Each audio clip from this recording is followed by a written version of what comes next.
Assalomu alaykum hammaga. Zaxiva tumani sayatda atapli ishlarimiz davom etib turibdi. Bu uyimizda uyg'roq xonalaridan bu yerda zali bo'lgani uchun 3 oynasi bor ekan. Har oynani tena birini qo'yish iloji yo'q. Shuning uchun 500 ga 100 lik batareyamizdan, alyumin batareyadan qo'yib berayotimiz. Har biri 2 kvadrat qizdiradigan. Xudo xolasa podacha apparatga tortish ishlarini ham bitirib bordik. Ertangdan boshlab suyaklarni uylaymiz.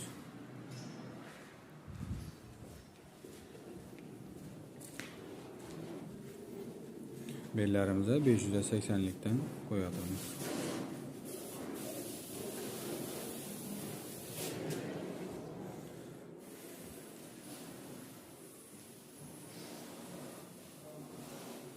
Uğurlarından çayla kesip hemmesini muşun özüne doğrulab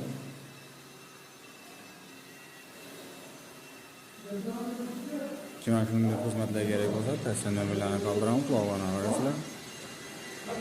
Ish jarayonimiz o'zimda.